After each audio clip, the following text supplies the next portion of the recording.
I know this is exclusively a Raider channel, unless you remember 2 summers ago where I tried to talk about other NFL teams. That lasted about 3 weeks, and then I gave up on that to go back to the Raiders. But you're looking at the face of a Utah Jazz fan that just sat through 20 excruciating minutes of a draft lottery that showed me that suffering through the worst season in franchise history to get the best odds of the number 1 overall pick was a complete waste of time. And I've talked about anti-tanking narratives before. I've mentioned it on this channel. Because remember when everyone said, when we beat the Jacksonville Jaguars, there goes our chance at Shedeur Sanders. Remember I said, you have no idea where these players are going to go. We actually passed Shedeur Sanders up like 9 times before he eventually got drafted. Losing games on purpose doesn't get you anything, especially in the NBA. Because Dallas, who made the worst trade in the history of my lifetime, gets handed Cooper Flagg. Now, I'm not saying it was rigged. This is a Raider channel, and I'm going to move on from that. But I just want to let you see a little bit of what's going on in my brain as I record this post-NBA draft lottery. If you could really hit that like button and subscribe to cheer me up, because I need it. And my roommate's a Celtic fan, and they're down 3-1. We need it. It's tough out here. I live in Utah. It's a bad vibe right now. Anyway, my name is Rodney. If you are new, then thank you so much for coming back and watching another video. We got a lot to talk about. A lot to talk about. I've got a rundown here on my computer of everything that I want to discuss. We've got, the title of the video, Pro Football Focus and Mike Florio both ranked the Raiders as the most improved team in the offseason. We've got a bunch of players that were cut, including guys who made starts for us. We've got Jaylen Smith. We've got the potential confirmation of the Monday Night Football opener, which I predicted, but I might have got the team wrong. Jack Besh is already doing a lot of things in rookie mini camps, and then we will wrap it up with Derek Carr. Before I get into all that, I just want to let you know it does help the channel tremendously if you hit that like button and drop comments. I'm reading every single comment. I'm giving hearts out as much as I can. About 50% of you are not yet subscribed. We're trying to get to 13,000 subscribers before the new league year. We're like less than 300 away. At this time last year, I had like 5,000 subs. So hit that subscribe button and make sure you have the notifications turned on for this channel and click that bell so you can get videos notified to you the second I upload them. And we have hit 31 paid members on Patreon, patreon.com/ALLaBorde Raiders. This is essentially the YouTube membership program that I have, but instead of it being on YouTube, I love how you could just see my arms. That's very fun. Rather, the thing being on YouTube, it's on Patreon. I'm loyal to Patreon to the day I die. For $5, you get your name at the end of the credits. You get videos early. You get exclusive content. You get all these good things. You get ad-free content for $10 a month. Go sign up. Link in the description below. And last thing, people might not know this. I have a Discord. I probably could share this, right? Oh, no, my rundown. Get out of there. Here's the Discord. ALLaBorde Raiders server. I don't know how many people. How do I check how many people I have? I just don't know how to use this app. Okay, but anyway, you see what this is. We've got a bunch of members here, always talking, always have lively discussions. I think there's like 120-something members in here. We've got different, channels for different things you want to talk about: draft, free agency, fantasy football, blah, blah, blah, blah, blah. There's a voice channel. Link is in the description below of every single video that I make. If you want to join, it's completely free. Gosh, I wish I could remember how to check how many people were in this. I think it's like 120-something. So check that out. That's, completely free. That's just for you guys. We're always talking in there, so join that. What do I want to talk about? Let me pull my rundown back up first because I got this in order here. Okay, so let's get right into the title of the video. Pro Football Focus had a video, and they clipped out a segment about the Raiders, and it talked about their most improved teams, and the Raiders were one of them. My hat is a little off. There we go. And Mike Florio, I'll just bunch this together. Some people would call him a Raider hater. I would say he's not entirely or exactly a Raider enthusiast. But nonetheless, he's had some colorful things to say about the Raiders. They both touted the Raiders as one of, if not the top team that's improved the most in the offseason. Now, on the surface, that's completely obvious, right? You got look at it this way. You went from Antonio Pierce, right, a bottom 5 head coach in the league, to Pete Carroll, a top 5 probably coach in the league. You went from Aiden O'Connell, Gardner Minshew, Desmond Ridder, all varying degrees of bad, right? Aiden O'Connell's the least bad probably. I don't think he's bad. He's fine at best. Good backup. You went from those 3 to Geno Smith, who's a top 13-ish quarterback in the league. You went from the worst running attack that we've ever seen in the history of the world, like 3.4 yards per carry, something crazy, to Ashton Genty, one of the better running back prospects to come out in the last 10 years. That is all surface level stuff. What I think is important here, and I do want to talk about if this praise from the national media even matters, because I think once a year I always make videos talking about this in particular. What I think is important here is we improved within the margins, okay? Most football games are lost with a handful of bad plays. It's rarely just from the beginning you get your butt kicked and that's it. Now, some of the final scores might end up being 20-point games. But there are plenty of blowouts that I can go back to. The Denver Bronco game last year. We were driving down the field to go up 17-3. Instead, Gardner Minshew throws a pick 6, and it's 10-10. The game was over at that point. If we scored a touchdown there, we might end the game. And that's the difference between winning and losing. And I think within the margins is where we've really improved. We got deeper.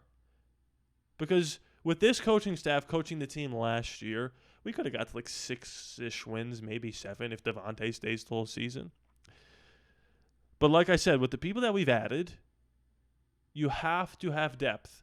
Because what's going to happen if a Ashton Genty, God forbid, goes down? At least you've got a Raheem Mostert there instead of relying on Sincere McCormick or Zamir White. What happens if Jacoby Myers goes down? Well, we drafted Jack Besh and Dante Thornton. What happens if a lineman goes down? Well, we got Charles Grant and we got, what's that other guy's name? Caleb Rogers. Not to say that all these guys are just plug-and-play starters. They're not. But you have options now when things aren't going a particular way. You have flexibility. I think that's the key here of why we improve the most. And that has a lot to do with John Spytek and Tom Brady in particular. And look, it's great to get that national praise. Don't get me wrong. I love it. I'm the first person to say we deserve it after getting dumped on and ridiculed all this time. And we've deserved a lot of the ridiculing too. But here's what I will say. Most Raider fans, and we're an emotional, passionate bunch, most Raider fans reject all of the outside criticism. And they always say Florio and Chris Sims and Pat just name a guy. Stephen A, just name somebody. They don't know what they're talking about. They don't know the Raiders like we do. And I agree with that. I always say this. I'm an expert on one team and one team only, and that's the Las Vegas Raiders. I've watched enough football to give my opinion on who should be the MVP, Josh Allen or Lamar Jackson. But I can't tell you about the offensive line depth of the Miami Dolphins, right? I don't have that knowledge. And neither do Colin Cowherd or Stephen A. or Mike Florio. These guys are surface level, and that's okay. They're in the business of entertaining first, teaching second. I'm about 50-50, right? They know a lot about a little. I know... No. They know a little about a lot. I know a lot about a little. Does that make sense? So my point is this. When you reject the criticism, they don't know what they're talking about. You need to reject the praise.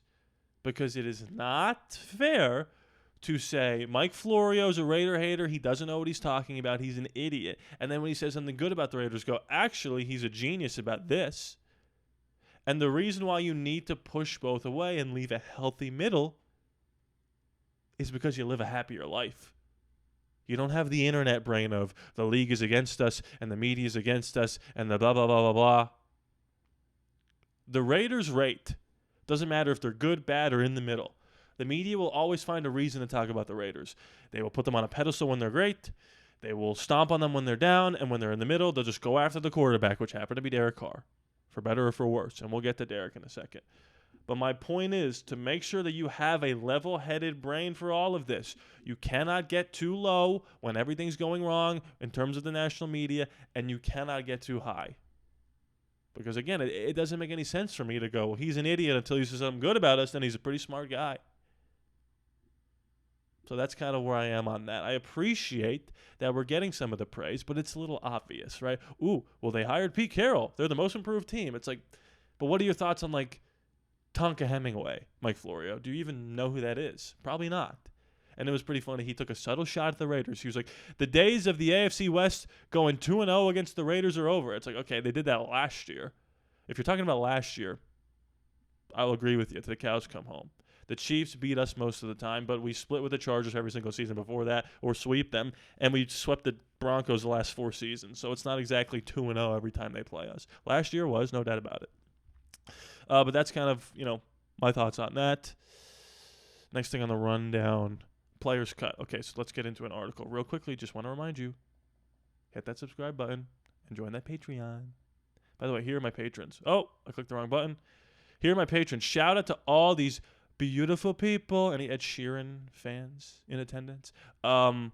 These are the people that signed up to become an executive producer. It's not just a name at the end of the credits. They are actually helping executive produce the show. Like, there's an executive producer for TV shows and movies that provide, like, the finances and the support to keep this product, this project, this career moving forward. These are those people that are executive producers, EPs of the show. So if you want to join, the ranks of all these people, link in the description below, Patreon. Okay. So let's get to the first article of 2 here that we have. Are we going to do players cut or are we going to do Jaylen Smith? I think we'll do, what do I have here? We'll do players. No, we'll do Jaylen Smith first. I'll make an audible here. Let's do Jaylen Smith. Because I do have takes about this. I think people are probably not going to like my take. I don't know. We'll see. Because there's always that uber positive side and the uber negative side. We'll see where you guys fall. This is SI, Brock Vieira. Breaking. Raiders signed former Pro Bowl linebacker Jaylen Smith. Pro Bowl linebacker. He was a captain for them, I believe. It's official. According to ESPN insider Adam Schefter, the Raiders have officially signed 29-year-old, and he's only 29, and former second-round pick from the Dallas Cowboys, Jaylen Smith. Here's the quote. After a weekend tryout, the Raiders are signing former Cowboys and Giant Jaylen Smith, per sources. Smith now returns to the Raiders, where he played in 2023, his last NFL season. Wait, was Jaylen? I feel like an idiot right now. Hold on. I'm a Raider fan. Everybody knows this. I know everything about the Raiders. Was Jaylen Smith on the Raiders? This is where, like, everybody unsubscribes from me. Hold on. I'm sure it'll tell me here in the article, but I just need to know for myself. Okay, he only appeared in 1 game. He was signed off the New Orleans Saints practice squad. I don't remember that at all. So that was the game where Aiden O'Connell made his first start in 2023? I have zero memory of that. When I tell you I have zero memory of that, I am being completely truthful and honest with you. Look at Hondo. Hondo just pops up everywhere. All right, anyway, back to this. Smith hasn't played a snap of regulation football since November 5th, 2023, oddly enough for the Raiders, in a 30-6 victory over the New York Giants. That was the game Antonio Pierce's debut as an interim head coach. Wow. That was the only good game he played in that season, but after being away from the NFL fully for a season, he now looks to secure a roster spot as Pete Carroll looks to install a new era of success in Las Vegas. And by the way, that's the key here. There's no guarantee that he even makes the roster. Smith was a starter for the Cowboys, being named a Pro Bowler in 2019.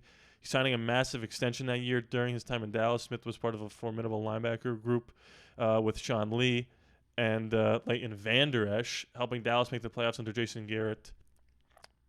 However, he was released in his 6th season due to poor performance. The Cowboys wanted to avoid his 2022 injury guarantee before he was locked into his deal. Since then, Smith has bounced around the league. I'm getting a text message. Hold on. I have to answer this. Sorry. Smith does come with injury concerns in his junior year at Notre Dame. I don't care about any of this. Smith was given a 4-year, $6 million contract. In fact, Smith was lucky he didn't drop further. He had missed time his rookie season. Interesting. Okay. Smith will be on the field among many undrafted free agents and veterans players looking to NFL opportunity. All right, look. I'll just be honest with you. This doesn't move the needle for me. Oh, I think I have an image here, don't I? Hey, I have an image. This does not move the needle for me at all. Either way. If he, this is like a low risk, high reward situation. I'm not gonna come on here and do the whole red text, arrows pointing at Jaylen Smith, sneaky signing of the century. Like I'm not gonna lie to you. If he makes the roster, that's an absolute win. I don't expect him to make the roster. I take that back. If he makes the roster, it could just be because we have like no linebackers. We have Devin White and Landon Roberts and Tommy Eichenberg. We don't have Amari Gaynor anymore or Amari Burney. Which one got cut? We'll talk about that in a second. If he makes the roster and he's starting, I mean, he's got a C on his chest in this picture. So he clearly has the ability to be a good player. Is that ability gone? I don't know. Only time will tell. But as of right now, it doesn't move the needle for me either way. And I'm not going to sit here and pretend like this excites me. When I saw that we signed him, I was like, oh yeah, that's a player I've heard before. I forgot he was even on the roster in 2023. Did anybody remember that? Did anybody know that until reading these articles or doing some research into him? I had no clue that we signed him and he played a game. I'm happy for him. If Pete Carroll and John Spytek think that he can sneaky make this roster and make an impact, then good for them and good for him. But I'm not going to spend too much time on this and break down the film of how he was an all-pro in 2020. Like, I'm not doing that. Same thing with Devin White. Devin White, could be a little better than him. And Spytek has a relationship with Devin White, so that intrigues me a little bit more. I wish him nothing but the best. But, yeah, again, like this is fine. Again, this is low risk, high reward. But transitioning into this, which is the reason we were able to sign him, is because we made some roster moves. We cut a lot of people here. So let's get to this here. Yep. Okay. So this was also today on Yardbreaker from Alex. Raiders part ways with multiple players. Pair of recent draftees. What is this ad? Goodbye. As Pete Carroll and John Spytek continue gearing up for the 2025 NFL draft, NFL season, changes continue to be made on Sunday. Veterans Jaylen Smith and Jonathan Sutherland. Shout out to my Penn State fellow graduate. I think we graduated the same year. We're welcome to Sin City on Monday. A multitude of players were waived by Las Vegas, including 2 draft selections from the 2022 draft and beyond. Oh, Amari Burney. Those players are linebacker Amari Burney and former 6th-round pick and defensive tackle Matthew Butler, former 5th-rounder. Burney, added in 2023, spent 2 seasons with the Silver and Black, 190 career defensive snaps, 32 tackles, 1 sack, 1 forced fumble this past season. Butler, 168 defensive snaps through 3 seasons, responsible for 9 tackles, adding a half sack. Beyond Burney and Butler, 3 additional players were also waived. Tyreek McAllister, that's unfortunate. Dominic Boyd and linebacker Brandon Smith. Kimbrough Wilkerson was also released in a flurry of moves. Expect the roster to continue to undergo changes as the offseason program keeps progressing. I cannot read today. I'm still thinking about the Jazz dropping the 5. As things stand, Sin City finds itself with the 5th most cap space league-wide.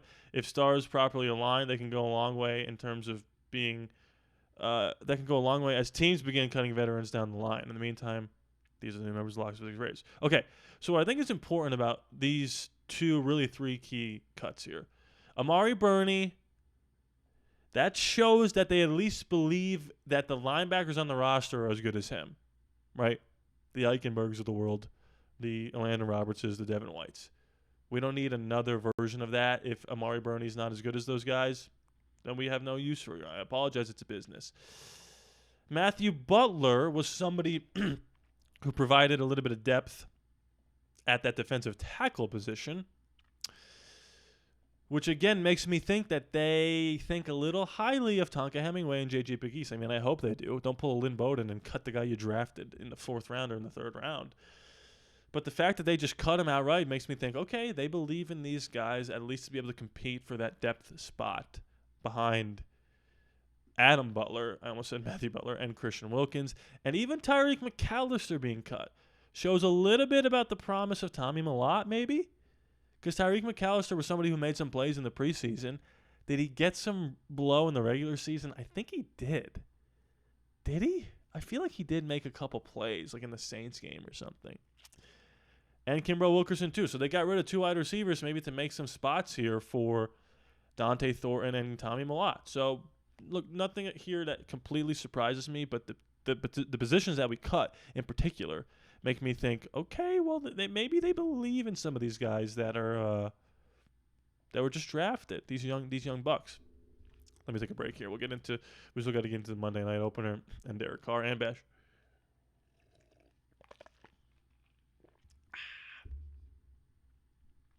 The Raiders on social, I didn't pull the video, but on social, they posted a video and it said Mondays, am I right? And it was like some production intern like at a desk in the Raiders headquarters, and then just a little baby donkey walks by the screen. And I think what that is that they got tipped that our first game is Monday night, like I said, but it's not against the Chargers, it's against the Denver Broncos. The Denver Broncos got a Monday night game. They got a Christmas Day game against the Chiefs. The Denver Broncos are getting pushed into the mainstream. I'm very excited to play Denver in Vegas on Monday. The only downside to that is having to wait, obviously. But that means you kind of get to relax and take the full weight off your shoulders of week 1 and just watch all the Sunday games. And then Monday night, all eyes on us. Do they do the 2 games Monday night to open the season? They might do the 2. I wonder if we're going to be we will be the later one. I don't think there's any way they don't put this game in Allegiant Stadium. Maybe it's in Denver, but I think we're going to play Denver week 18 at Denver. I love this. I wonder what the line's going to be. I don't know what the line would be. Comment below your thoughts on what the line would be on Raiders hosting Denver Monday night. Maybe like, because your home team gets 3 points, so maybe like Raiders minus 1.5. I don't know, but that would be super exciting.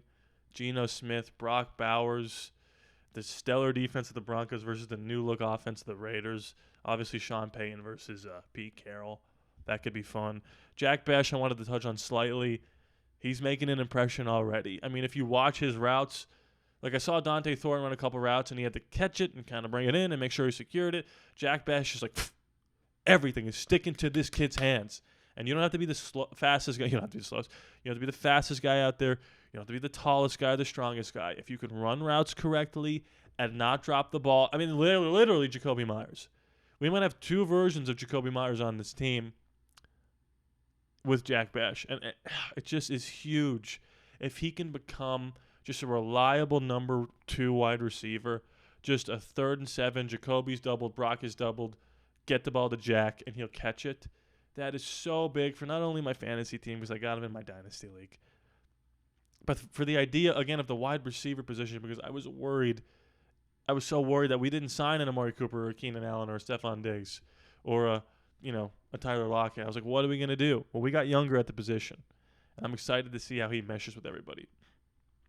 Last thing I want to talk about, we do have to talk about it. People were sending me condolences, text messages after Derek Carr retired. Look, this is not a time to be controversial in the comments. This is a time to reflect on the passage of time. I was 15 years old when Derek Carr was drafted. I'm now 26. That's insane. I could hear the Raiders select, I know you love us, Derek Carr, quarterback, Fresno State. And from that moment, he never didn't start a game for us when he wasn't completely healthy. And look, I'm going to make a metaphor here. I'm going to make a leap in logic. Stay with me here. I wore this shirt for a reason. If you're a movie fan, especially a comic book movie fan like myself, by the way, I have a YouTube channel that focuses on movies and television, ALLaBorde Productions. Check it out. before the MCU, right? Before Captain America and Iron Man and Thor and Black Widow and and Infinity War and Endgame and Civil War, before all those movies, all we had were the X-Men. And those movies, some of them are great, X2 and Days of Future Past, and some of them are not great, The Last Stand and Apocalypse, right? But that's all we had. And it was all reliable, and we just went to the movies, and we saw Hugh Jackman at his peak, and we saw him in, what's that movie called? X-Men Origins Wolverine, right? There was ups and there was downs. Eventually we got to the MCU. So maybe we're eventually starting into phase 1 here of what the Raiders could see as their MCU. Pete Carroll is the Nick Fury, and Geno Smith is the Iron Man. And we're looking for our new Tom Holland. But Derek Carr was those original X-Men movie runs. He was reliable. He was always there. He was at the podium answering questions he did not have to answer about Henry Ruggs and John Gruden and Khalil Mack. And was he the best quarterback of all time? No. But he got MVP votes, and he had to deal with a lot. I think he had to deal with more outside noise and extenuating circumstances than any quarterback starting in the modern era. I mean, his first coach gets fired in his rookie season. His second coach fires his offensive coordinator after a season where he got MVP votes. That quarterback gets that coach gets fired for John Gruden. He has to learn like a fourth playbook in 6 years. John Gruden guts the whole thing. We rebuild. We claw our way back. 2021, we're 3-0. Then the emails come out with John Gruden. Then Henry Ruggs kills someone. Josh McDaniels comes in, who's a clown, who cuts him. He wasn't perfect. No doubt about it. But I think if he gets drafted by a better organization, he probably is just a better player. And he probably just has a better career. So Derek Carr, I tip my cap to you. I would love to do a video with you someday. I try to get in contact with you. Maybe because you're retired now, we'll get something going. Now this is just me talking about production behind the scenes stuff. But I love you, Derek. You're my favorite quarterback that the Raiders ever had, that I saw. Kind of a low bar. We'll see what Geno does this year. I will miss you profusely. Anyway, guys, thank you so much for watching. Like I said, subscribe. Join that Patreon to become an EP and so much more. Hit that like button. Comment away. I already said subscribe, but I'll say it again because I got to do my outro. Please be sure to subscribe. It's free. I'll throw no charges to you. I love you guys. And I'll see you next time.